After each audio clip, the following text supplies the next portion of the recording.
Thank you all for joining us this evening for the annual Libertarianism versus Conservatism intern debate. For those who don't know me, I am Neil Saul, and I am the Student Programs Coordinator here at the Cato Institute.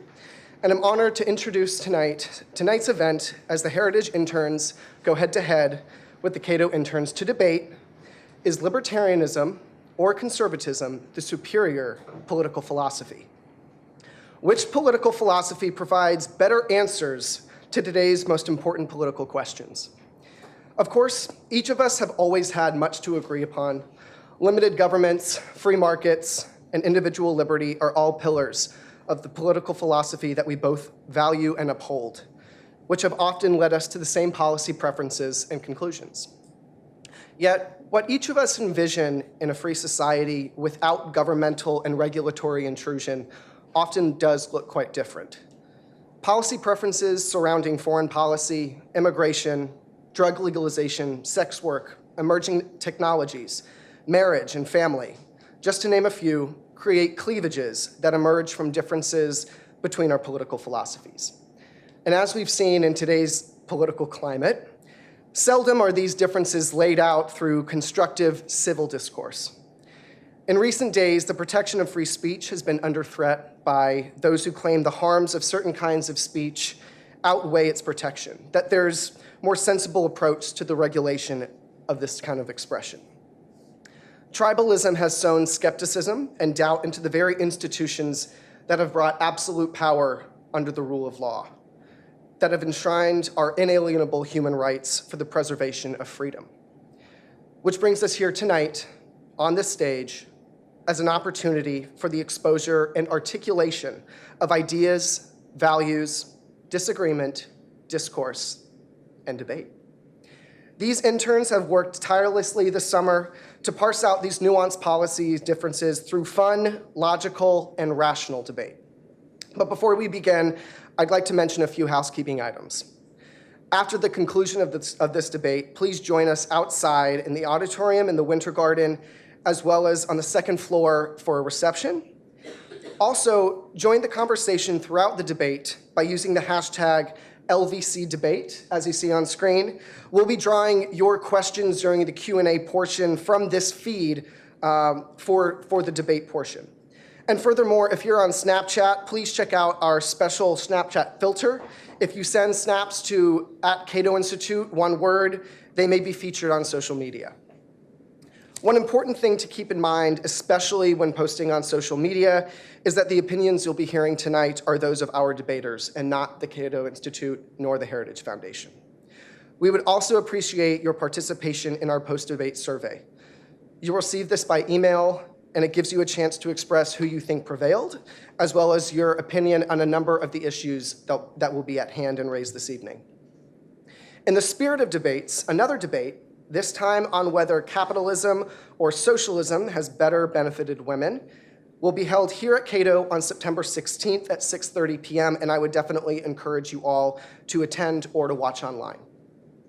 Lastly, I'd like to express my thanks for our incredible conference staff for putting this event together, Elena Richardson and Colleen Harmon of the Heritage Foundation for their hard work, coordination, and collaboration, Matthew Feeney and Will Duffield for their invaluable assistance with debate preparation on the Cato Institute side, Christian Townsend in the front row, who agreed to serve as an alternate and also provided extensive research and preparatory work as well.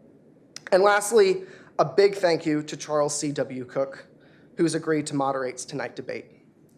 Charles C.W. Cook is the editor of National Review Online, a co-host of the Mad Dogs and Englishmen podcast, and the author of the Conservatarian Manifesto.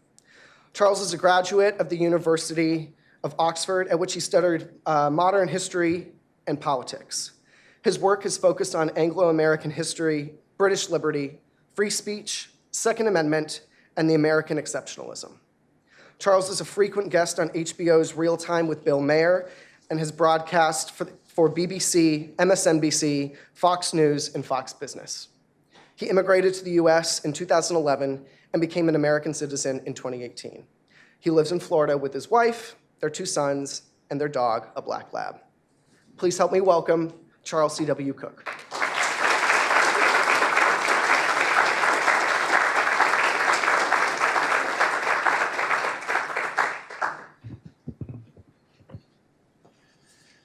Thank you very much for coming. Thank you to Cato and to Heritage for having me here and asking me to moderate this debate. It's a pleasure to be involved in an argument about political ideas that doesn't ultimately come down to the question of whether the participants like David French or not.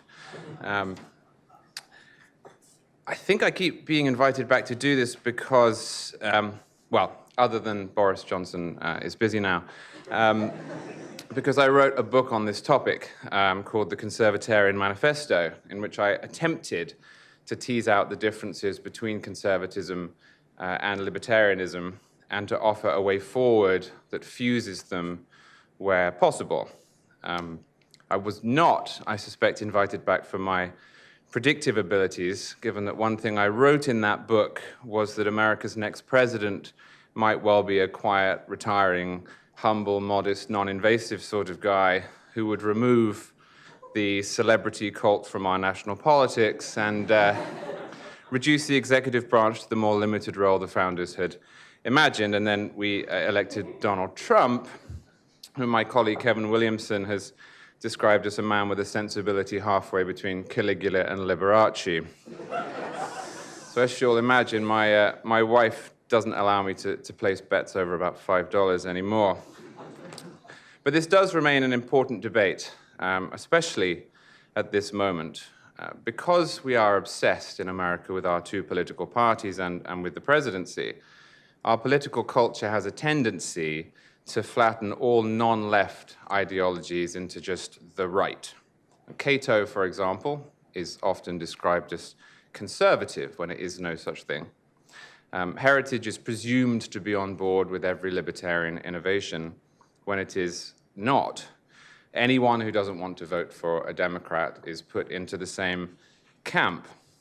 A good example of this was the way in which, despite having very different jurisprudential approaches and personal political views, both Neil Gorsuch and Brett Kavanaugh were assumed to be indistinguishable during their respective hearings. And that tendency during the last Supreme Court term has led to great shock among some legal commentators when they noticed how much they diverged.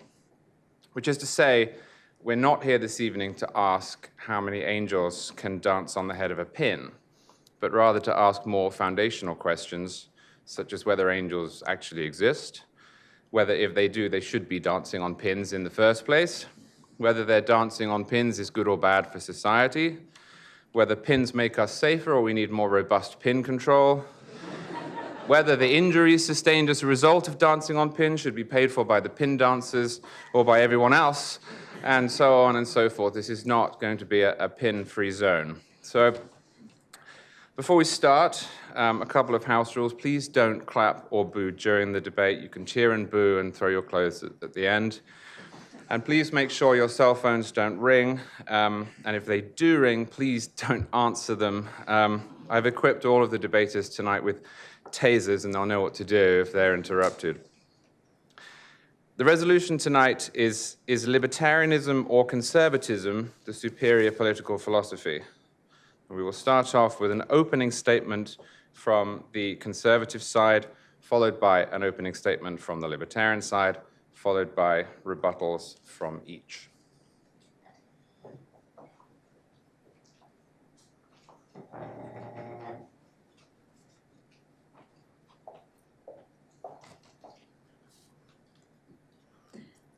Thank you all for coming.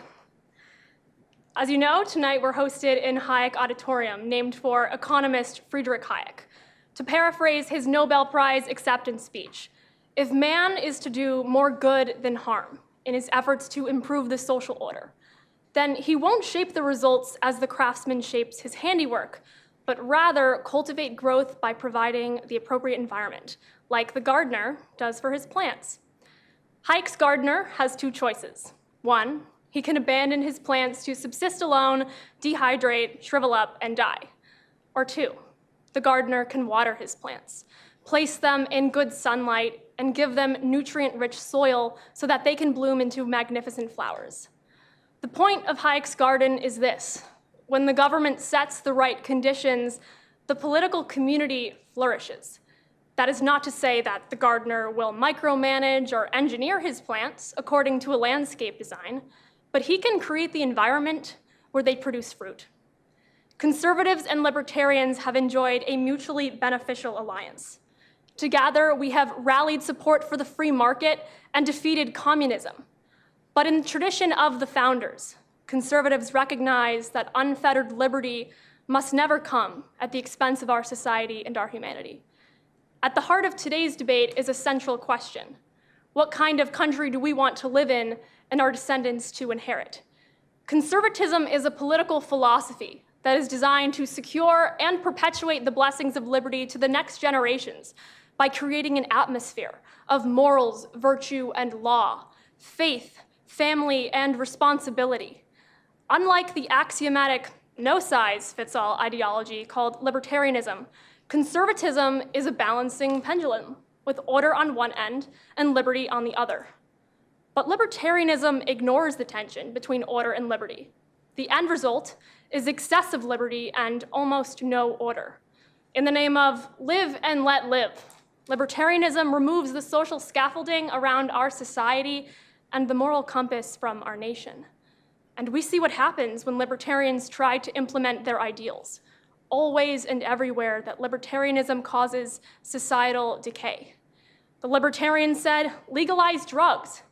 Entire regions of this country suffered under the opioid epidemic. The libertarians said, the right to abortion is a liberty as fundamental as property. Abortion became available on demand, and life and liberty was robbed from 60 million innocent unborn. The libertarians said, open the borders. The American taxpayer foot the bill for illegal immigration, either by forfeiting his job or his money to a larger welfare state. The libertarians said, marriage doesn't matter. Children got trapped in a vicious cycle of poverty and fatherless broken homes. Libertarianism is a utopian ideology that wants to build an impossible society. But the ideal world that libertarians want is not worth striving for. It's pretty much the farthest stretch from anything our founding fathers envisioned. Tonight, we'll set the record straight on the founders' vision for America. Looking back to Hayek's garden, the Americans do not want a broken wasteland of atomized individuals. We do not want weeds and briars to tear up our inherited plot. What we want is a thriving garden.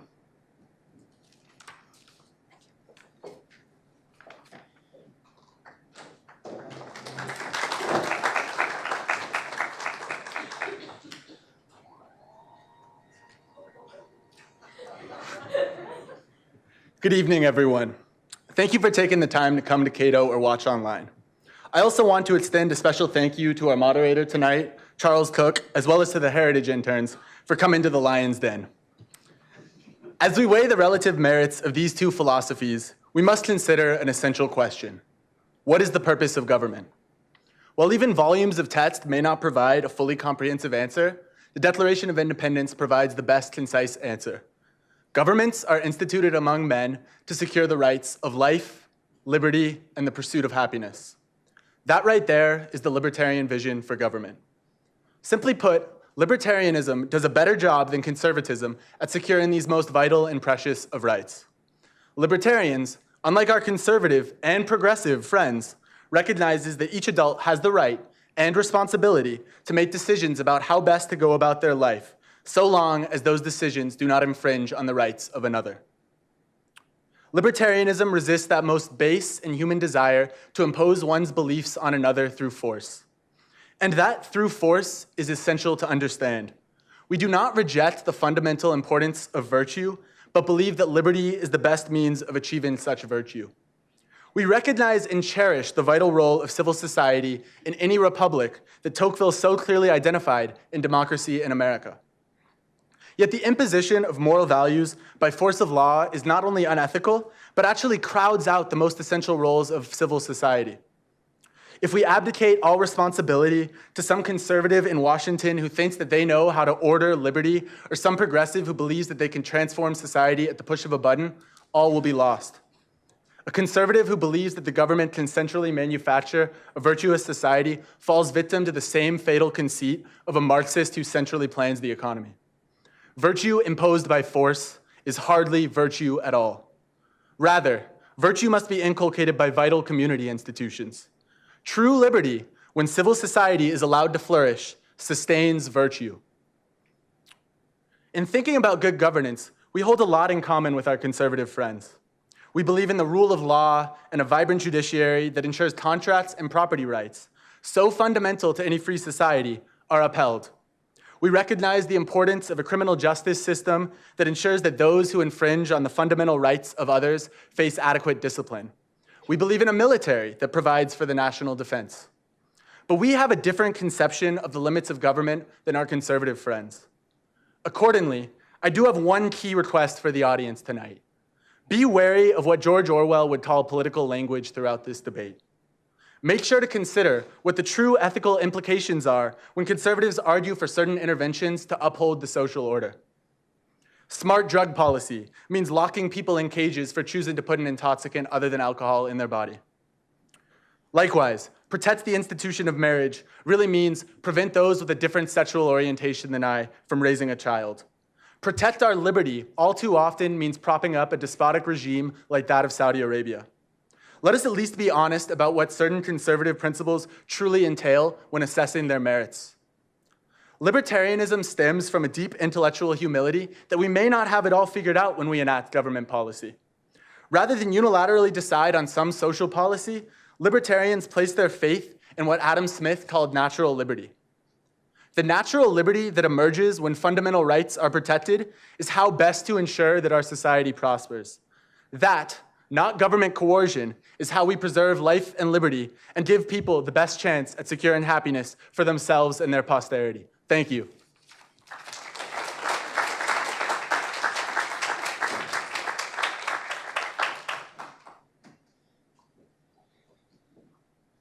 Now we'll hear 2-minute rebuttals, first from the conservative side. Our opponents talked a lot about the imposition of moral values, claiming that we conservatives fall victim to the fatal conceit of collectivism and, as it follows, authoritarianism. But we would contend that it's actually libertarianism that backfires and ultimately invites the slippery slope government intervention that we all want to avoid. The problem is the individual choices that libertarians hold so near and dear sometimes produce large-scale unintended consequences that can rot civil society and leave ordinary people stuck picking up the pieces. Drugs haven't just stolen freedom from individuals. They've debilitated entire regions of this country, from rural Appalachia all the way to the Rust Belt. So when the social fabric starts unraveling, who but the government is called to stop it? That's the problem. It's the state that will get involved to cure the societal ills that libertarianism created, because libertarianism atomizes individuals to ultimately seek meaning in the state. But we must ask ourselves, is it really authoritarian to protect our national sovereignty and our citizens by securing the border? Is it really unjustified to deter foreign adversaries and aggression abroad so that we don't face invasion or extortion tomorrow? Is it really a violation of civil liberties to get people off of welfare and out of poverty by promoting marriage? Is it really tyrannical to want to get drug addicts off the street and parents off of drugs so that children aren't driven into the foster care system? The deceptive simplicity of libertarianism is that they don't often see the difference between banning the big gulp and banning black tar heroin. The problem is that if we fail to care for our civil society, and if we take individual freedom to its axiomatic extreme, and balk at the chance to save our country, the only freedom libertarians preserve is the freedom to decline and fall.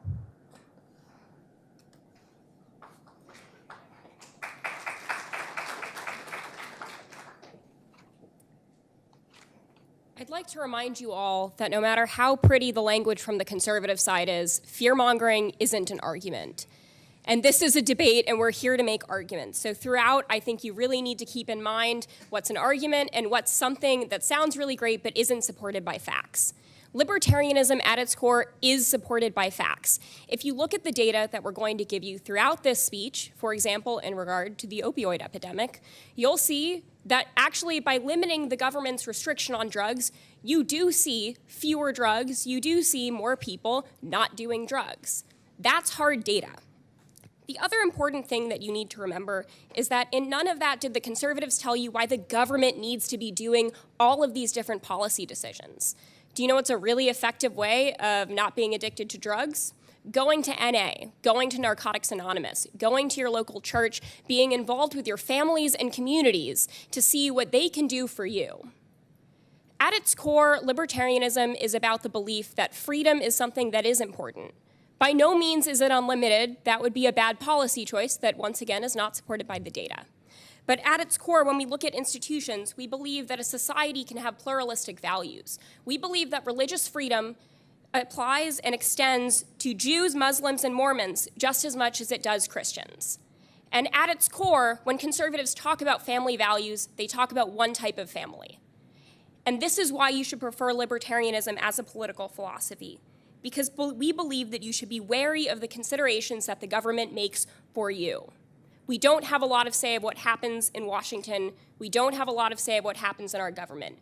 We do have a say for what happens in our personal lives.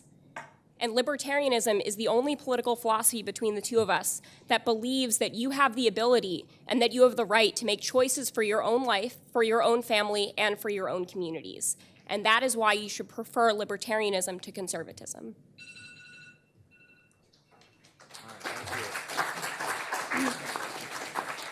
We're now going to move on to 4 more specific topics. Each side will speak for 4 minutes on that topic, and then there'll be 1 minute for each for rebuttals. The first topic, and the Libertarians will start this one: does government have a responsibility to restrict citizens from consuming drugs known to cause addiction and physical harm?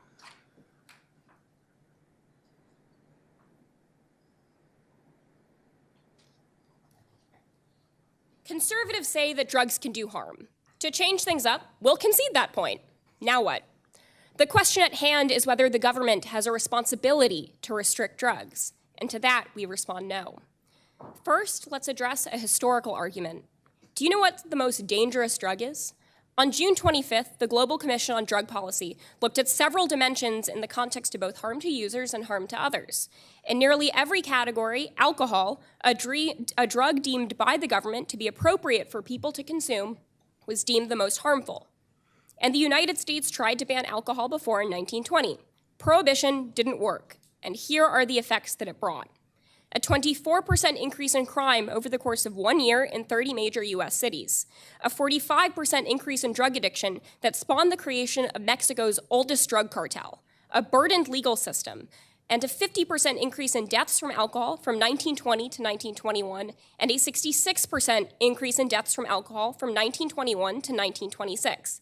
And in the decade prior to Prohibition, these deaths had been steadily decreasing. Next, let's look at today. 14% of adults smoke cigarettes. In 2017, 1 in 7 US adults used marijuana. An estimated 73% of the adult population drinks alcohol. These users are people, and locking them up for wanting an escape is wrong. If you wouldn't lock up your buddy for having a beer during happy hour, then why would you ask your government to do it for you? And there are different ways that we consume intoxicants. Downing a bottle of Granite State vodka is different from having a single glass of Aberlour neat. Banning substances does not work. It never has, it never will. And when substances are banned, the narrative surrounding drugs begins to ignore the human aspects of drug addictions. Because banning drugs does not address the root cause of drug addiction. In studies done on rats, testing the appetite of rats for heroin, given the choice between drugs or playing with their fluffy friends, rats consistently chose social interaction. And studies on humans have come to the same conclusion. When people are engaged with good communities, they are less likely to fall prey to drug addiction. And we've seen this before. During the Vietnam War, soldiers used heroin, literal heroin. When they came home and were no longer surrounded by war and communists, they simply stopped doing drugs. If people are isolated, like in the prisons where we currently throw drug users, then they are more likely to become addicts and experience the negative side effects of using drugs as an escape. Drugs are about human nature. Thus, our final argument is a moral one. If drugs are bad, shouldn't you want people to refuse to do them without anyone telling them to? Don't you want someone to have the moral character to know that drugs are bad and refuse to do them? It's not against the law to cheat on your significant other, but that doesn't mean you should do it. It's probably still a bad thing to do. In the world where drugs are legal, communities are strong and resilient in the face of drug use. If someone finds themselves at the bottom of a bottle, friends, families, and non-government institutions can help them. Many people in this auditorium know someone who struggles with addiction. Do you really think that throwing them in jail would be the right call? It should be noted that even decades of drug prohibition later, we still cannot manage to keep drugs out of our prisons. At its core, this argument is about one thing in particular. When a well-meaning person makes a mistake, the answer is not to make them a criminal. The answer is to let things like family values and community ethics show them the way forward, because families and communities are better than a detached, unfeeling government. You cannot ban human nature. Governments are incapable of addressing the root causes of drug use. The state can only put you in a cage, and we've seen how that works out. And thus, the government should not ban drugs. Thank you. The same question for the conservative side. Does government have a responsibility to restrict citizens from consuming drugs known to cause addiction and physical harm? Because of the societal damage that drug consumption causes, the government has a clear responsibility to restrict them. More people died from drug overdoses in 2017 than all the US military casualties in Vietnam and Iraq wars combined. But it seems libertarians only care about the death toll when it involves the military. Libertarians say drugs are a victimless crime. Well, J.D. Vance, author of Hillbilly Elegy, certainly felt like a victim. At 12 years old, Vance watched his mother deteriorate from drug addiction in Ohio, one of the pill mills of the Rust Belt. Drugs were the reason he grew up in a chaotic and dysfunctional home, and the reason why he lived with his grandparents for much of his childhood. Drugs threw his family and town into a downward spiral of intergenerational poverty. And we can look to the documentary Seattle is Dying and to find some more victims. Half-naked homeless people, life drained from their faces, wandering the streets, chasing drugs. Currently, 2 million people are addicted to opioids. On average, 130 Americans die every day from opioid overdose. Drugs inflict real harm, not just on individuals, but on families, entire neighborhoods, and cities. And to say otherwise is ignorant of reality. This is not the society the next generation deserves. Drugs like cocaine, meth, and heroin haven't liberated people, they've enslaved them. How is an individual free if his sense of reality is completely hijacked? How can he continue to act as a free agent if his cognitive faculties are under attack by these substances? But don't take it from me. Take it from libertarian scholar Walter Block of the Mises Institute. He wrote, "Drugs are soul destroyers. When enslaved by addictive drugs, all too often the very intention of freedom becomes atrophied." Welcome to the libertarians' brave new world where human dignity is reduced to nothing. Drugs also hurt a third party, children. After all, 70% of abused and neglected children live with addicted parents, and they had no say in that. Children from drug-infested homes are far more likely to struggle in school, suffer from mental health issues, commit suicide, or develop drug addictions themselves. Can libertarians really say that legalization will not exacerbate the situation? Of course not. Legalization won't fix America's drug problem, it will normalize it. The rules of supply and demand tell us that legalization will increase availability and cheapen prices, therefore lead to ever-escalating drug use. And as drug consumption proliferates, so will hospitalizations and traffic fatalities. The government is a social signaler, whether we like it or not, and people will follow the signals if it legalizes and destigmatizes drugs. Our opponents talked about the failure of the drug war, mass incarceration, policing costs, and the black market, and how all of this points to full-fledged legalization. Sure, the war on drugs hasn't been 100% successful, but the war on murder hasn't been 100% successful either. There's never perfect compliance. So what, do we quit and let a national purge happen because enforcement is difficult? Are we not even going to try to end the drug epidemic? The question our opponents need to answer is, will legalization make these communities better or worse? It's clear. Under libertarian watch, America will waste away. I asked the Libertarians, how many teenagers need to die from black tar heroin before the government should get involved? 10,000? 100,000? A million? How many towns need to rot from drug addiction? This is starting to sound less like liberty and more like a slow societal suicide. Thank you. Now we have a rebuttal from the Libertarians. Well, I would first like to answer that question. Legalization will make these communities better. How do I know this? Well, our conservative friends correctly point out that drugs can harm people. You know what invariably harms people? The war on drugs that we've been waging for the last almost century. And they talk about the toll of the opioid crisis. And I'm not sure they're taking it fully seriously. Well, we can look at the example of Portugal. Portugal in 2001 faced a heroin crisis where 1% of the population was addicted to opioids. What did they do? They counterintuitively decriminalized all narcotics. What happened? Death rates plummeted. If the United States could reach death rates analogous to that of Portugal, we would save one life every 10 minutes. Think about what that could do for our communities. Rather than locking drug addicts in cages like our conservative friends propose, we should give them treatment, just like we give alcoholics treatment. Drug legalization will clearly make these communities better. Thank you. And now 1 minute rebuttal from the Conservatives. The Libertarians can talk at length about the failure of the drug war, but they haven't proven that legalization will make these communities better or worse. And they talked about alcohol earlier and the prohibition of that. But what they didn't mention is that there is a self-regulating, self-moderating culture in America around alcohol. After work, coworkers will head to the bar to grab a couple of drinks. Will they head to the cocaine vending machine? I don't think so. Unlike the big gulp, drugs are inherently addictive substances, and the government is a social signaler, as I already mentioned. And drug abuse spans across entire regions of this country. So when drug addiction takes over an entire community, it's not a lifestyle choice anymore, it's a disease. Portland, Seattle, San Francisco are some examples of where libertarian policies like this have led. They've surrendered to drugs, and they've been crippled by it. How can they say they've improved? Thank you. Our next topic is immigration. The Conservatives will go first. The question is, undocumented migrants do not pose a threat to the United States.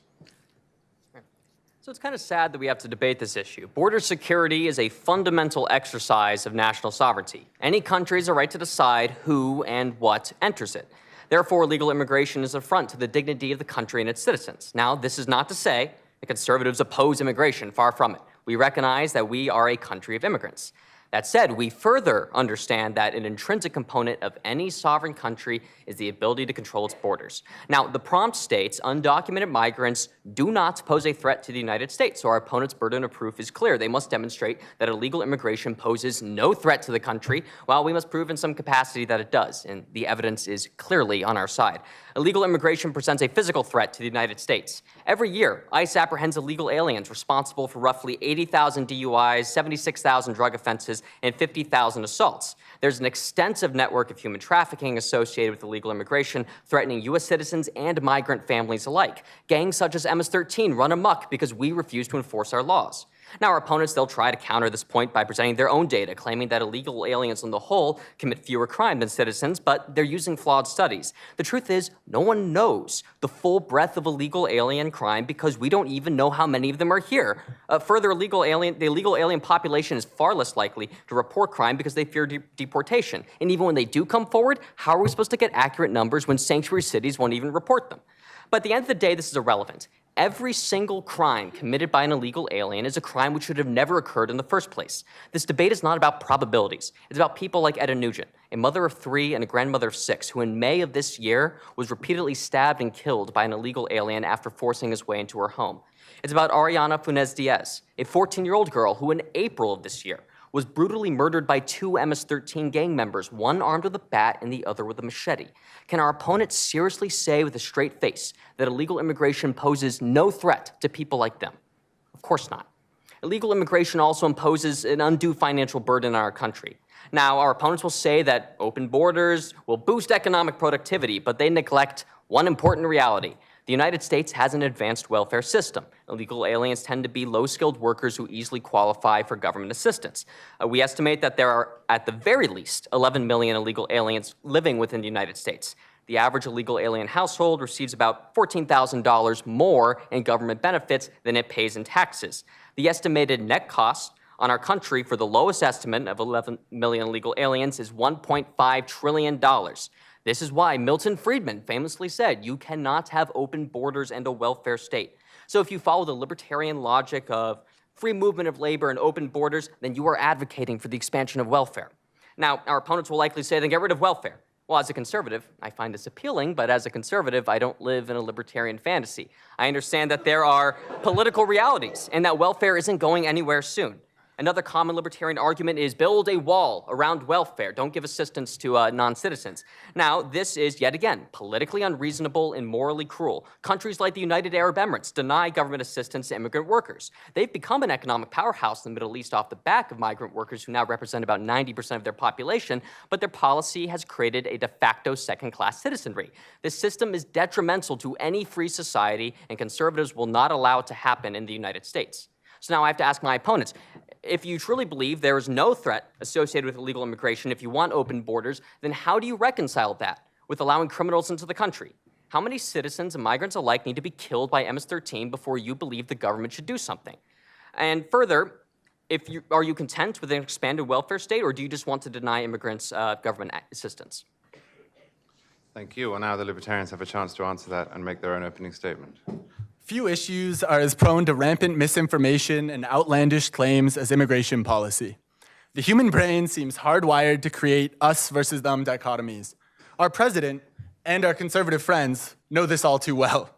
Let's be clear, undocumented immigrants do not pose a threat to the United States. To understand why, let's unpack the gross misconceptions surrounding the immigration debate. Our conservative friends correctly note that the vast majority of firearm crimes are committed by a small number of people. So I trust they will welcome the similar truth found in immigration crime statistics and conduct policy accordingly. It is often alleged that undocumented immigrants are exceptionally violent and pose a national security threat. That simply isn't true. Texas is the only state that tracks statistics for specific crimes by immigration status. And in Texas, which is hardly a state known for its soft treatment of undocumented immigrants, the homicide conviction rate for undocumented immigrants was 44% below that of native-born Americans in 2016. Nationwide, undocumented immigrants are 47% less likely to be incarcerated than natives. The academic literature has consistently found a negative correlation between crime and immigration. We have to be honest about the statistics. Fear-mongering is common. One study out of Switzerland found that the media was twice as likely to report on a crime committed by an immigrant as compared to a native citizen. Nevertheless, the annual chance of dying in an attack by a foreign-born terrorist, including 9/11, which accounts for almost 93% of all the terrorist deaths in this data set, is 1 in 3.8 million. The annual risk of dying in a car crash is 1 in 103. You would be a fool to suggest banning cars because they offer obvious benefits to society. The same logic applies to undocumented immigrants and immigrants in general. This brings us to our second misconception, that undocumented immigrants hurt our economy. The truth is just the opposite. The economic literature consistently finds that immigration has a positive impact on long-run economic growth and little to no effect on the real wages of native-born Americans. Most estimates find a positive impact overall on these native-born Americans. Importantly as well, undocumented immigrants are ineligible for federal means-tested welfare, so they hardly pose a threat to entitlement spending, which is already out of control. From 2002 to 2009, immigrants as a whole subsidized Medicare, making 14.7% of contributions, but only consuming 7.9% of expenditures. A third common misconception is that undocumented immigrants won't assimilate. If you compare today's immigrants to the immigrants who came over from Ireland and Italy, two groups that nobody would dare call a threat to American culture today, you will see that they assimilate at the same rates. 3 generations in, voting patterns and self-identification as an American are identical to non-recent immigrant families. One important fact should be emphasized. Assimilation doesn't necessarily mean adopting Heritage Foundation values. Yet if we truly want to protect our heritage, we must continue to allow for robust immigration. With the exception of the blatantly racist Chinese Exclusion Act of 1882, the very conception of an illegal immigrant did not really exist in our country until 1924. Almost everyone in this room is descended from someone who was fleeing persecution or seeking better opportunity for their families. Those same people wouldn't make it to America under current law. When you hear conservatives say, get to the back of the line, remember that there is no line. Our current system lacks any sort of meaningful due process. We lock children in cages away from their parents. We demonize people trying to provide for their family. Our policies create criminals out of good people. Undocumented migrants are not a threat to the United States unless we make them one.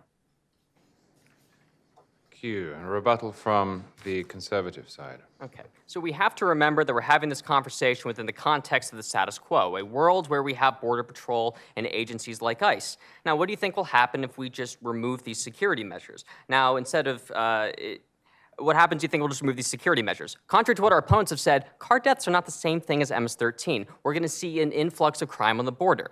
Should we not even try to stop criminals from crossing into our country? Are our opponents content with MS-13 killing men, women, and children? How long do we have to wait before we do something? Moreover, I have yet to hear an answer about how we should handle the welfare system. And it doesn't only affect the federal government, it affects state governments as well. 26 states also give welfare benefits to non-citizens. If our country is unwilling to build a wall around welfare or around the border, what makes you think it's willing to build a wall around welfare? Let's talk about numbers, let 1.75 million people legally into the country last year. If we allow more and think of the additional people who come in, the government estimates that the current 11 million illegal alien population will cost us $1.5 trillion. What will happen to that if we just add in 10, 50, 100 million more people? Yeah, I'm afraid we're out of time on the rebuttal. I never thought I would hear libertarians argue for the expansion of the welfare state. We have 1 minute for the libertarians to respond. So just to explain the welfare state thing, first, immigrants are not eligible for welfare. Second, if you look at a country like Sweden, we saw that influx of immigration led to people in the home state, so citizens, voting against welfare programs because they didn't want immigrants to get it. Is it xenophobic? Yes. Might it lead to decreasing the welfare system? Also yes. Take your pick. Also, when we look at what happens in regard to policy-based decisions, we're not saying that there's no threat at hand from immigrants. What we're saying is that it's not worth it to say, oh, we're going to not allow anyone in, we're going to overextend what the threat actually is, instead of addressing the data. We gave you clear data in our speech that undocumented immigrants are less of a threat than native-born Americans. So there's 50,000 homicides a year from undocumented immigrants. How many are there from native-born Americans? A lot more. When we address the question at hand, it's important to remember that we don't identify all immigrants as MS-13 members, just as we don't identify all Christians as members of the Westboro Baptist Church. And a country with a closed border is a country with a closed future from an economic perspective. Thank you. Okay, third topic. As the libertarians will start this one. A larger defense budget will not enhance American national security.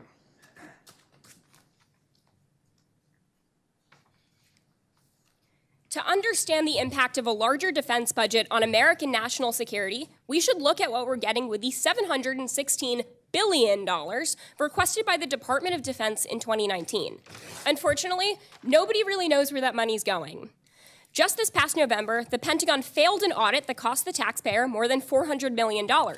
In a remarkable statement, Deputy Secretary of Defense Patrick Shanahan noted that, quote, "We failed the audit, but we never expected to pass it.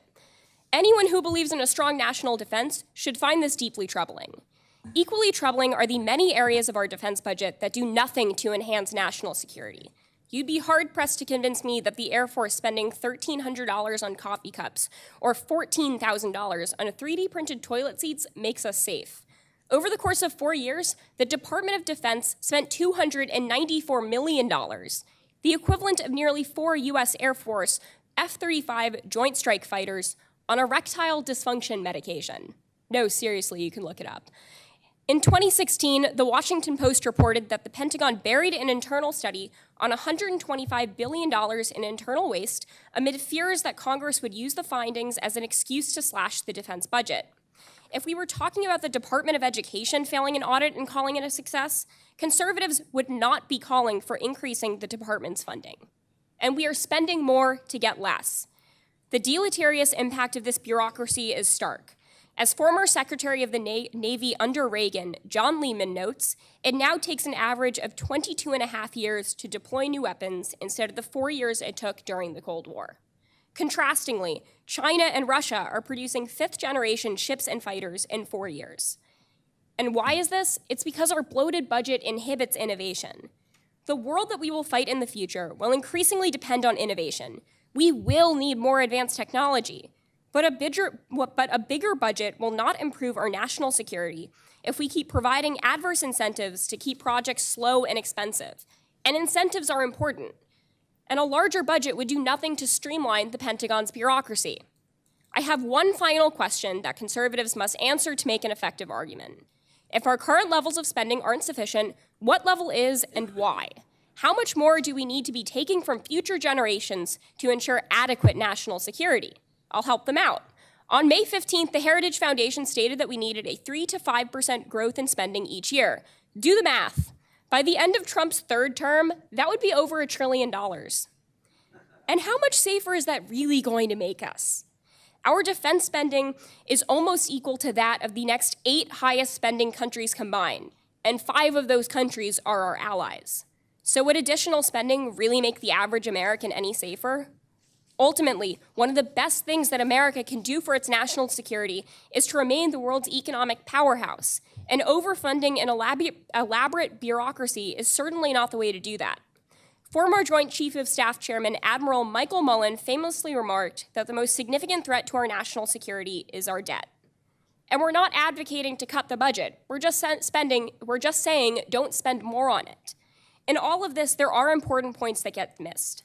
Is it beneficial to America's national security to engage in unconstitutional wars that kill civilians? Should we be spending American tax dollars on drones to kill civilians in the Middle East? Because we're not making friends when we bomb weddings in Pakistan. Conservatives must not only answer why we must increase our spending, but how spending money supporting places like Saudi Arabia makes American civilians safer. Our military has no grand strategy. Accordingly, we do not know what a successful cap on military spending looks like, but spending infinitely is certainly not the answer. Thank you. And now an opening statement from the Conservatives. Right. George Washington once said, "To be prepared for war is one of the most effective means of preserving peace." And his words ring true today. The United States is, plain and simple, a global power with global interests. Interests like protecting international free markets, the freedom of navigation on the high seas, and regional stability. We cannot protect these interests without a robust military capable of deterrence and without a defense budget to support it. Why must we project power across the globe? Well, what would the world look like if we shrink from our commitments? China is gradually taking over the South China Sea, jeopardizing our Asian allies and international trade prospects. Will China stop if the United States withdraws from the region? No, they would escalate their expansion.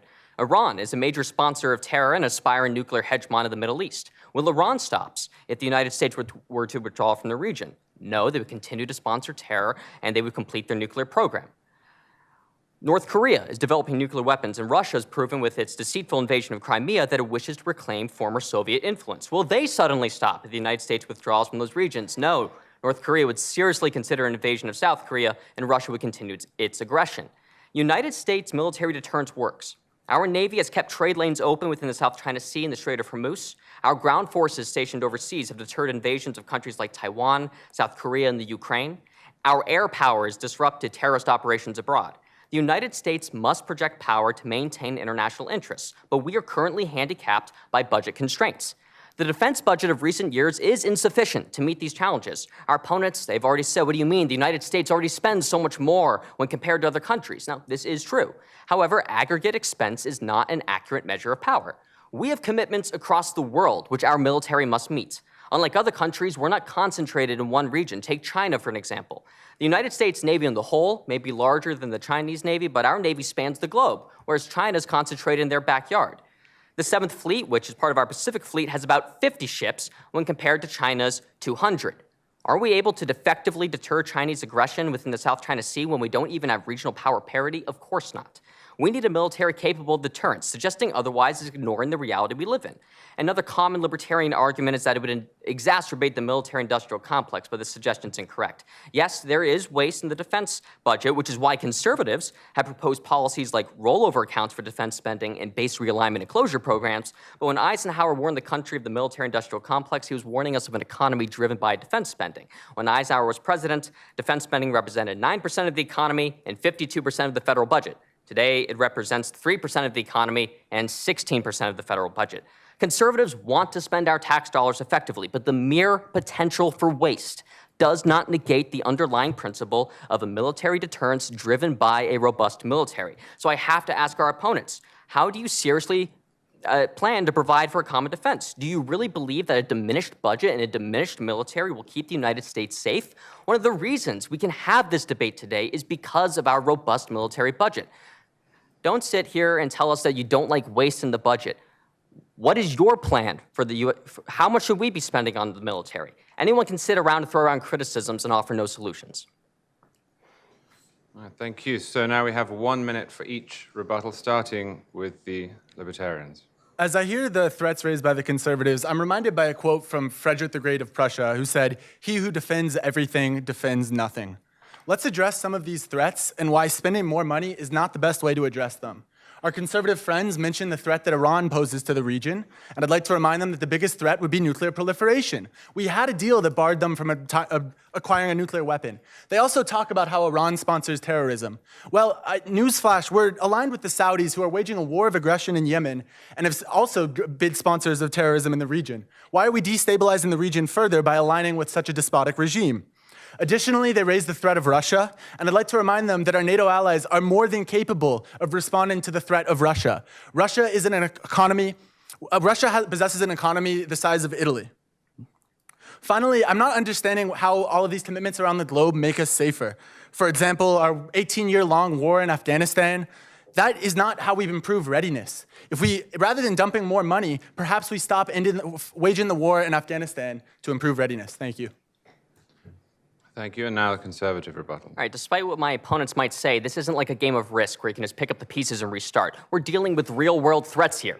The reality is that we're a global power with global interests. We need to play a role on the world stage, because if we don't, we leave ourselves vulnerable. Do you really expect Russia, China, North Korea, Iran, and jihadi groups to declare, well, now that the United States has withdrawn its military presence, we can finally just live in peace and trade with them?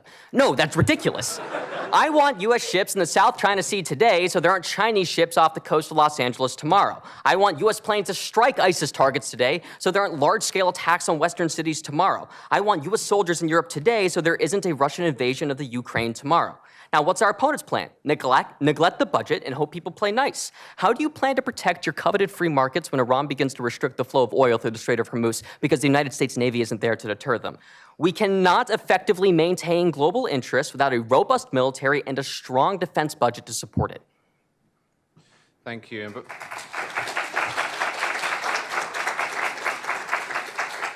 Before we move on to our final topic, just to remind you, this hashtag behind me, you can submit questions to it, which I will then pose to both sides during the Q&A section, which follows. So please use that if you're so inclined. Final question, and the Conservatives will go first on this one. Final topic, is the decline of marriage necessarily a bad thing? The decline of marriage is an existential threat to the United States in principle and in practice. Where 72% of Americans were married in 1960, only about half are married now. But it doesn't take statistics to understand that marriage is one of those things that gives life meaning. Since the dawn of civilization, some kind of marriage has existed. It's a support system, a solid foundation to build a life upon, and an escape from loneliness and, in many cases, poverty. Not only that, it's the building block of society, the bedrock of civilization, and the vehicle by which we care for the next generations. It also turns out that marriage is America's greatest weapon against welfare dependence and child poverty. Because of the lack of economic stability and the psychological impact of single parenthood, the erosion of the institution of marriage is detrimental to children. According to the US Census, the poverty rate for single parents with children in the United States in 2009 was 37.1%, while the rate for married couples with children was 6.8%. Children with only one parent are less likely to finish school, more likely to abuse drugs and alcohol, and more likely to commit violent crimes. Over half of incarcerated youths are from single-parent homes. And we must ask ourselves, is this the future we want for our children? Of course not. Children need parents. Where else do the libertarians expect to get their generation of innovators and scientists without parents to guide them? The fact is, marriage is the best model for raising leaders and good citizens. How can we justify denying children the tried and true effective environment for upbringing? I ask our opponents, why are you so eager to experiment with children's livelihood? Not to mention, marital decline burdens society through a larger welfare state. Instead of finding a spouse, many people today are marrying the American taxpayer. The overwhelming majority of benefits to families with children goes to single-parent households. As a result, over-reliance on government assistance has deprived children of the love and security they would have received from two parents. Michael Brendan Doherty argued that it was the culture of personal fulfillment and convenience that replaced traditional meaning and led to the dissolution of his parents' marriage and eventually led to his own identity crisis. Doherty's story showed that marriage is not just a lifestyle choice or a contract for a tax break. Children depend on it. And there's something we can do right now to save the institution of marriage. Conservatives understand how to balance limited government and the crisis of marriage. Our opponents will say that we want to micromanage marriage, but it's just the opposite. We don't want welfare to take the place of the family breadwinner. We don't want people married to the government. We want people married to each other. A good step in the right direction is removing the penalties against marriage inherent in the welfare system and ending the subsidizing and incentivizing of single parenthood. Given all this evidence, we can't give up on marriage. We simply can't afford to. Thank you. Now an opening statement from the Libertarians. There's a rich and vibrant history of conservatives lamenting the decline of marriage in our country. At various points in our nation's history, conservatives have stated that the right for women to own property, women's suffrage, interracial marriage, and same-sex marriage would all undermine the institution. Alas, here we are, and the institution of marriage has survived Obergefell v. Hodges. Nevertheless, conservatives, who are always quick to note their support for limited government, are as steadfast as ever in their support for government interference in marriage. And the essential question when considering whether the decline of marriage is necessarily a bad thing is what the government should do about it. Let's examine conservative policy prescriptions. And as we do so, keep another question in mind. Which past era of marriage would conservatives wish to return us to? Conservatives often implicate the legalization of same-sex marriage as a key factor driving the decline of marriage. Yet why should two adults not have the liberty to marry and raise a child together? There is nothing ethical about preventing such a marriage, and doing so actually harms the future of our country. The academic literature has consistently found that children raised by same-sex parents fare just as well as children raised in traditional marriages when the necessary confounders are controlled for. I would love for conservatives to lecture Kenneth Fareed, an NBA player who was raised in New Jersey by two mothers, on how a father is required to instill masculinity in a child. Another policy proposal favored by some conservatives to address the alleged decline of marriage is limiting no-fault divorce. No-fault divorce allows a spouse to terminate a marriage without showing fault by the other party. Conservatives argue that no-fault divorce has compromised the institution of marriage. Some have proposed ending no-fault divorce for married couples with children. Yet such a repeal would not only be harmful to mothers, but also to the very children it would aim to protect. Marriages that should be terminated would endure, and the social science literature has shown that children born to high-conflict marriages are actually worse off than those born to single parents. Although marriage may be preferable to single parenthood on average, only one blissfully divorced from reality can argue that it is better for parents to remain together in a conflict-ridden household than separate. And under a repeal of no-fault divorce, mothers would invariably be hurt. Research by the economists Betsy Stevenson and Justin Wolfers found that states that introduced unilateral divorce saw female suicide decrease by 8 to 16%, domestic violence decrease by roughly 30%, and spousal murder decrease by 10%. Make no mistake about it, the repeal of no-fault divorce laws that many conservatives favor will lead to the deaths of mothers. Such a proposal is a textbook case of the treatment being worse than the cure. Other proposals, such as strong tax incentives, are equally foolhardy. For one, they devalue the institution that conservatives cherish. Consider the marginal marriages created by such incentives. Would parents linked together only by financial incentives really provide a healthy environment for their children? Besides, a cursory glance at history, including the failed attempts by the Soviet Union to regulate religion, illustrates why governments have no business interfering with such core social values such as one's choice of partner or religion. Conservatives would greatly benefit from absorbing this wisdom. It is not the role of government to regulate marital choices. That is instead the domain of private individuals and associations, including churches that favor traditional marriages. The state should play no role in distorting one of the most fundamental choices of any individual, the choice of partner. It's simply wrong for the state to choose your partner for you. Thank you. First rebuttal. While our opponents mentioned alternatives to traditional marriage, the fact is that the arrangement of traditional marriage is the best known environment for raising children by every metric. Biologically and psychologically speaking, children don't need parenting. They need mothering and fathering.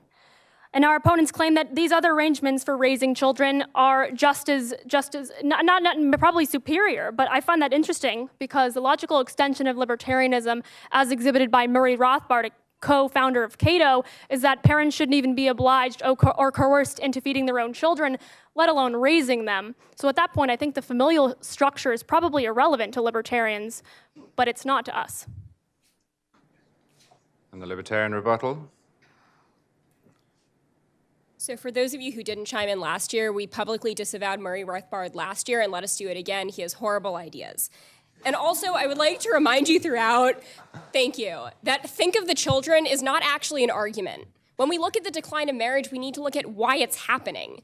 And that's because people are getting married later in life because they think it's an important decision that should have some thought behind it, and that divorce rates are going down. So while divorce rates peaked in the 1980s, we're seeing them lower now, which is still higher than the 60s because there was no no-fault divorce then, which is when you saw all of the bad side effects that Will told you in his opening statement. Fundamentally, this is an argument about choice. Marriage today is about love. It's a fundamentally different institution. It's probably good for children. They've given you great data. Let's believe them. But at its core, when we look at what the government's role in marriage should be, it shouldn't be involved at all. Because you know what's best for you know what's best for your partner, and yes, you should feed your children together. Thank you. Well, we're now at the Q&A section, and I'm going to pose the first question to the Libertarians, either of you. Have two minutes for this one. You said in the segment on drugs, both that liberalizing drug laws would help in that it would lead to fewer people with problems, fewer addicts. But there was also a moral case made for doing that, not locking people in cages for putting things into their body. Let's assume that we don't see the response that you've proposed and we liberalize the drug laws, and we do see all sorts of horrors. Where does that put that moral case? I love morals. They're great. So it would put us in a slightly difficult situation. I concede to the conservatives that there are some cases where drugs can destroy agency, and agency is super important. But at its core, if we look at the data not on whether people get addicted, but on what's the most effective way to get them not addicted, we have seen really good success in regard to AA and NA. There are systems put in place that are not run by the government that help us determine what is the best solution for combating addiction. And addiction is something really difficult. No one's disputing that. But when we look at what the policy prescription should be, it's important to remember that ethical and effective policy goes hand in hand. We look at important things, and we're saying, what's the best way for the government, an institution with a legitimate use of force on you, it has a monopoly on it, and we say, what happens if we put the government in charge of something? So what would the government realistically do to addicts? Not sure. It would probably involve some penalty. And with something like addiction, when your choice is taken away, it might be that your first cigarette was something that you chose, but your second or third cigarette probably wasn't. And if the government said that they were going to penalize addiction, then that's a bad policy because you're now penalizing people for something outside of their control. So the response with addiction is always going to be something involving rehabilitation. It's always going to be something that engages communities because as you look at the data about what helps addiction, it helps people to be involved with communities. And no matter what way you try to spend things, the government is not a community. Thank you. And a related question for the Conservatives. Given what you said about the effects of drugs, how strong is the case for banning alcohol or cigarettes? Cigarettes are addictive. And why should we ban marijuana, but not alcohol, given that there is some evidence to suggest one causes many more problems than the other? So I know libertarians often cite marijuana as like their winner case, and I have to concede that it's a little bit more compelling because it's a leaf. I get it. However, it does shrink the size of your brain. That's important to note. But the thing about alcohol is that the FDR administration deemed it essentially, on a cost-benefit analysis, the cost of prohibition, capital prohibition, exceeded the benefits of prohibition because we were fighting a war, and as I mentioned earlier, it was an established convention in American culture to casually drink alcohol. That is not the case, unfortunately, with black tar heroin or meth. And ultimately, you could argue, of course, that alcohol has imposed greater societal harm. If you take the metrics, you look at traffic fatalities, you look at hospitalizations, it by far takes the cake there. But this is about aggregate harm. If you add hard drugs into that equation, you legalize those too, what will the aggregate harm be? We acknowledge that alcohol imposes great harm on society, but what else will happen if we also legalize meth and heroin and cocaine, et cetera? All right, thank you. And this is a question for both the Libertarians and the Conservatives. Should social media companies be permitted to sell their users' data? Libertarians first. Yes, they should be. That is a market operation if users consent. That's the key. Yeah, to just clarify that one again, social media companies are private companies. The government shouldn't tell them what they can and can't do with their market.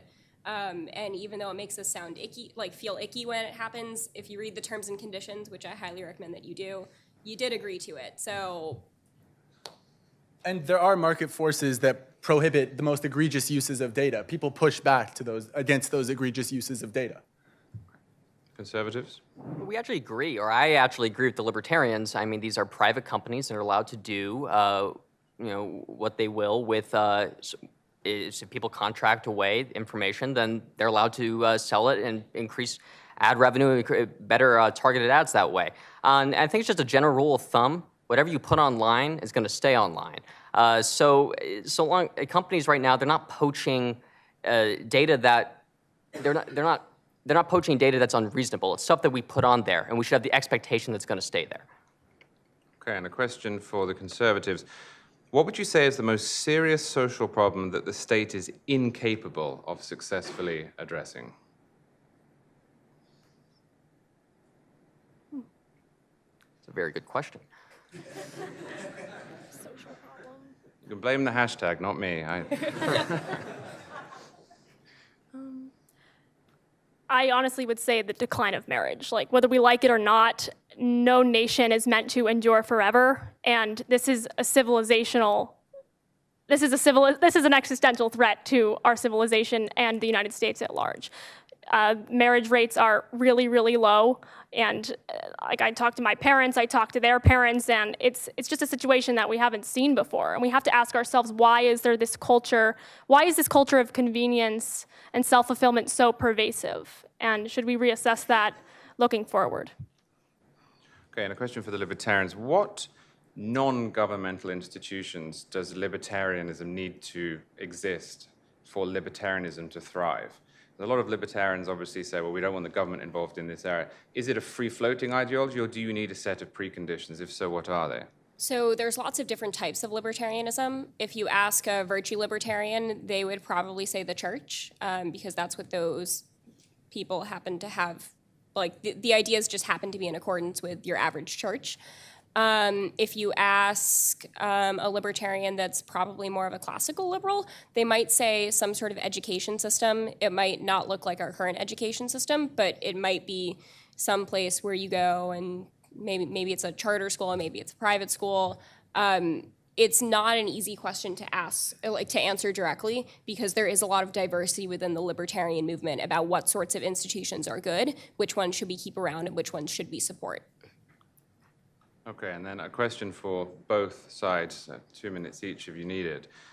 Should the government regulate pornography? Conservatives first.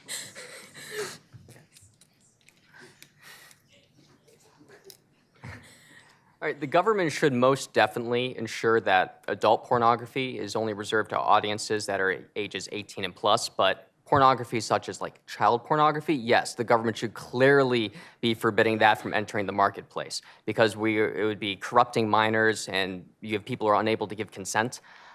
So yes, the government does have a role in ensuring that that type of pornography does not enter the marketplace. Libertarians? So we'll concede on child porn. It causes harm to children. That's bad.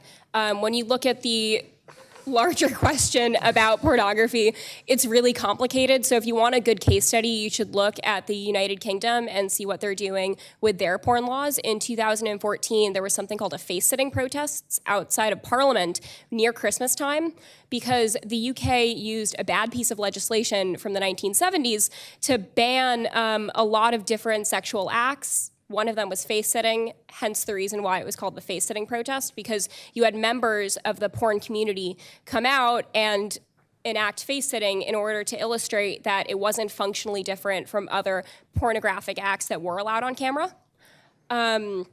So when it comes to whether the government should regulate pornography, I would say, in theory, you might have reasons why the government should. If in terms of something like revenge porn, where it's a contract violation, it absolutely harms privacy, it's an abhorrent moral thing. But when you look at the practice of pornography overall and like mostly tube sites, it becomes really difficult because there's, first of all, a lot of data, and the government's not super equipped to handle that. And the second reason is that when you look at what banning porn does, it's normally not an overall ban. Normally, it bans specific types of pornography that end up adversely affecting minority groups. So certain sexual acts on women are not allowed, certain sexual acts on men are allowed. And that sort of inequity in the law is just something that shouldn't happen, frankly. And so the externalities involved with banning porn are really complicated, and any government should really think through their position carefully before they attempt such a ban. This is probably the first debate in the history of the United States at which we've mentioned both Milton Friedman and face-sitting within 10 minutes of one another.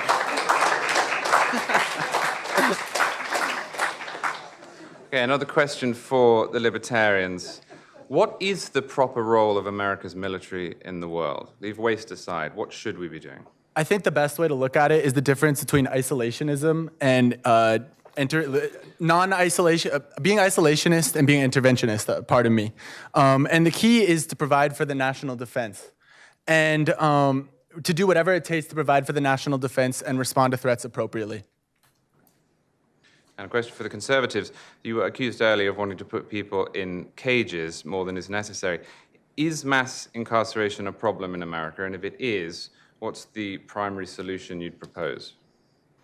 So the reference about putting children in cages, I'd like to point out at the border, I hope this is common knowledge by now, but the reason why that's happening, first of all, was happening during the last administration, is because of a loophole in our laws, in our border security laws. I think it was called Flores Amendment.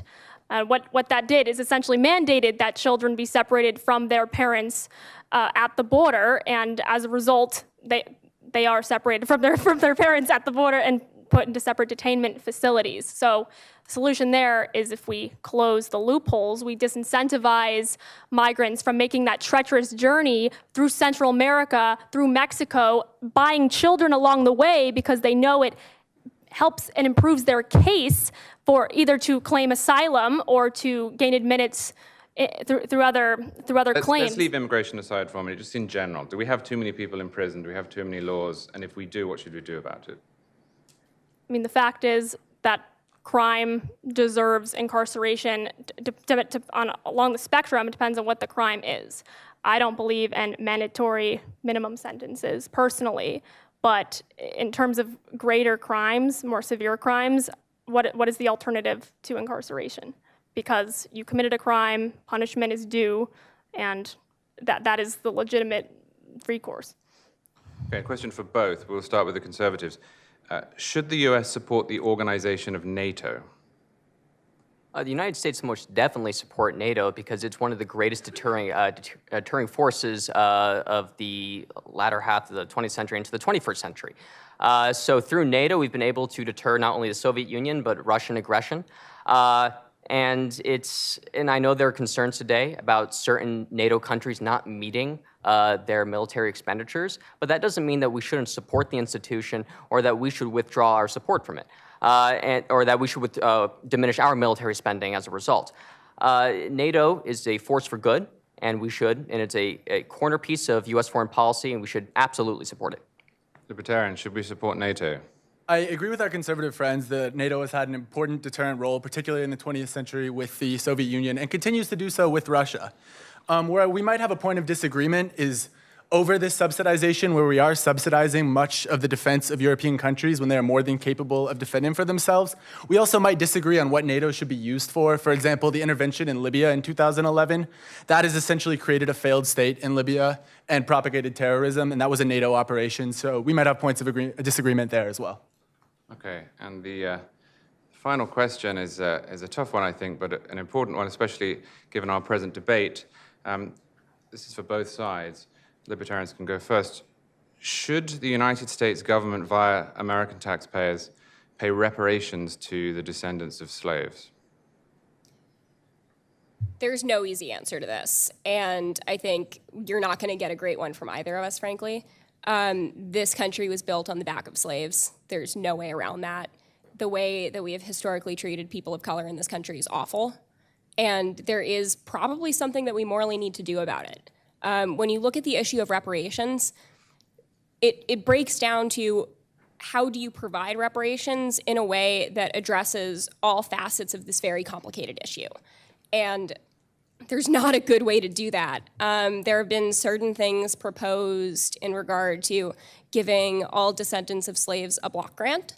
If you want to know why this might be a good idea, it's really funny. So Robert Nozick probably supports reparations in this way when he talks about stolen property. So if you want to read Anarchy, State, and Utopia and talk about his concept of like time slice history versus everything and like the way that property gets exchanged rightfully, he might give you an answer to support that. There are other ways where you talk about supporting institutions.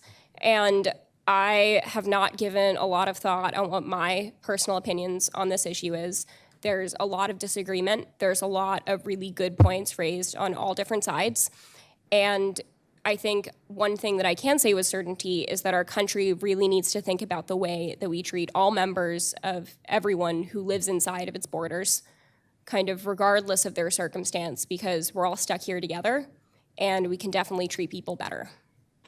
Thank you. Conservatives. All right, so first off, slavery, obviously condemn it. It was a terrible institution, and it definitely left many people disadvantaged. At the same time, unfortunately, it is not the role of the government to fix every single historical injustice. A better way, I think, to address the issue is to try to get communities who are affected off a long cycle of government dependence. And that I think one of the greatest reasons as to why, particularly the African-American community has had difficulty progressing past slavery is because they have become reliant upon the government based off of old democratic policies from the Jim Crow South.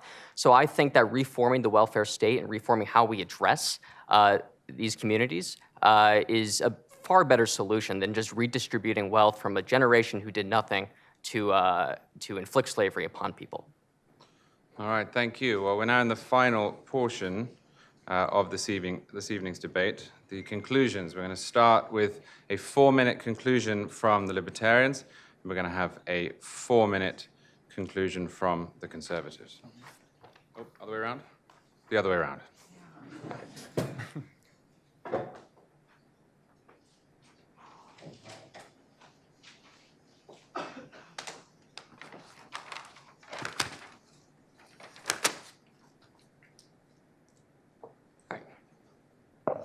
So throughout this debate, we've demonstrated that we should all be conservatives because we should ultimately want to be more like Friedrich Hayek and less like John Maynard Keynes.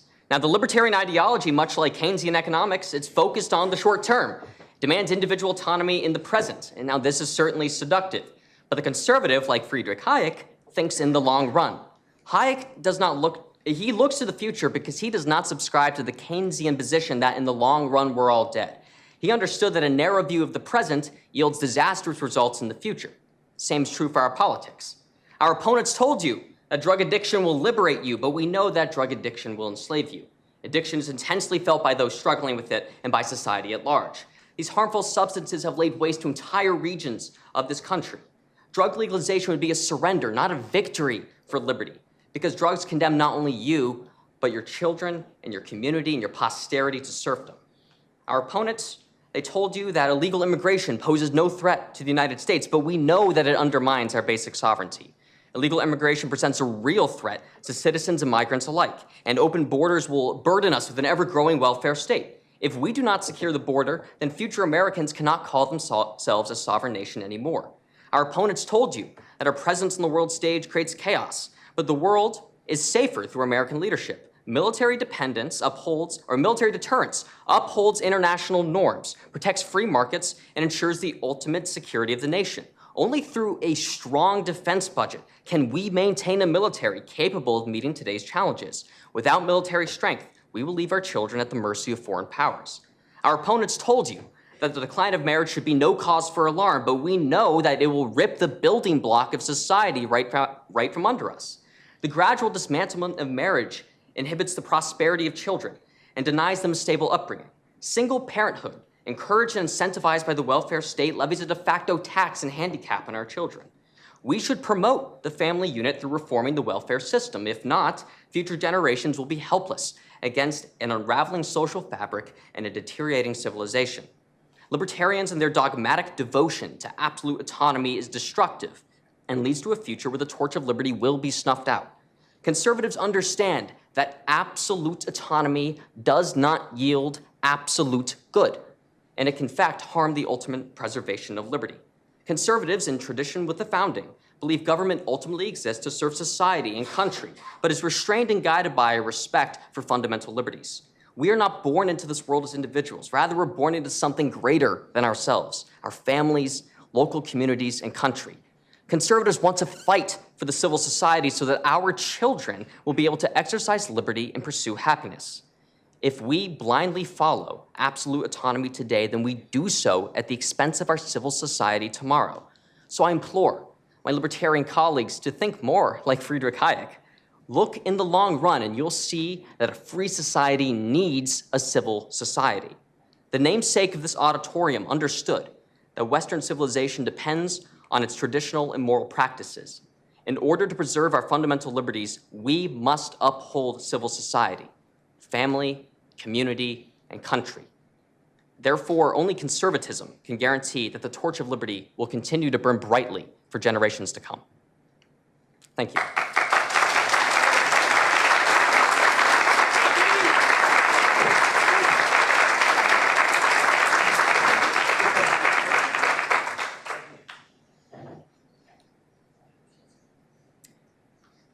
This is a debate about political philosophy. And above all else, the best political philosophies are consistent in their application of moral principles. So what principles do conservatives stand for? Family values and preserving institutions. But what does it look like to apply those values? Because as we've seen throughout this debate, not all families are considered good enough for conservatives, and there's obviously not going to be a bright line for where we need to do away with some institutions. You have heard how conservatives have cried wolf on the destruction of marriage when women got the right to vote, just as they do now. You have heard how conservatives criticize certain intoxicants while giving alcohol an exception because somehow it makes more economic sense. You have heard conservatives say that the Department of Defense is above reproach when it comes to government waste in regard to incentives. Now you could look at me and say, Sam, inconsistency by itself isn't a problem. The real world needs real solutions, and sometimes these real solutions require compromise. And that's a fair point. But as we've shown you, these conservative inconsistencies breed tangible harms. The libertarian position remains consistent. Policies should be founded on choice and prioritize small government accordingly. We use data, and we don't continually strawman our conservative friends. Both the libertarian world and the conservative world will have flaws. The main difference is that the libertarian world would give you a choice to be a conservative.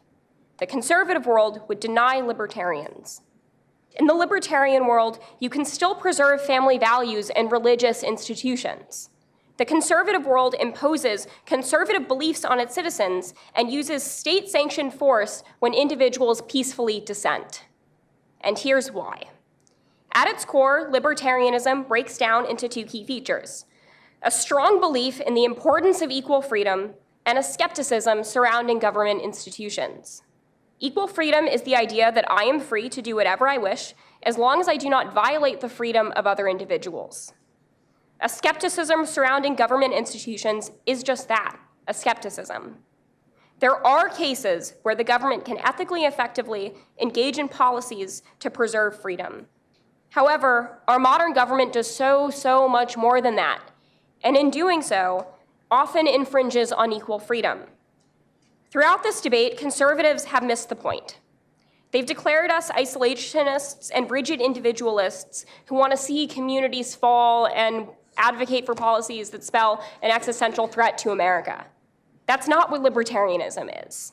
Libertarianism empowers individuals and communities to decide what choices they ought to pursue.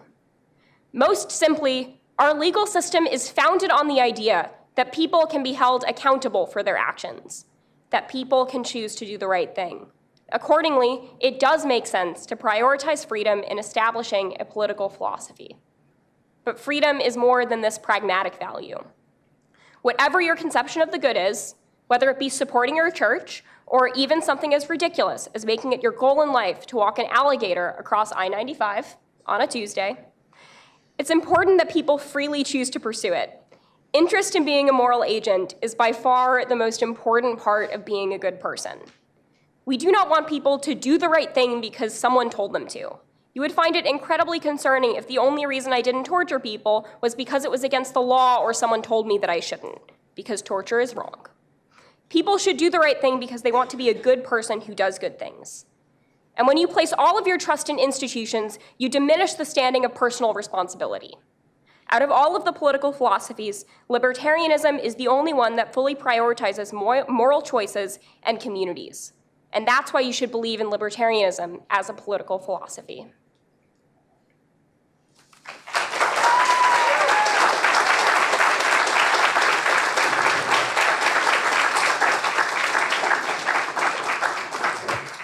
I should say, as a new Floridian, I just want a day in which I don't have to take an alligator across I-95 in the afternoon.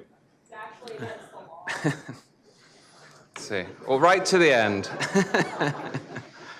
All right, well, if we could have a round of applause for both sides of the debate.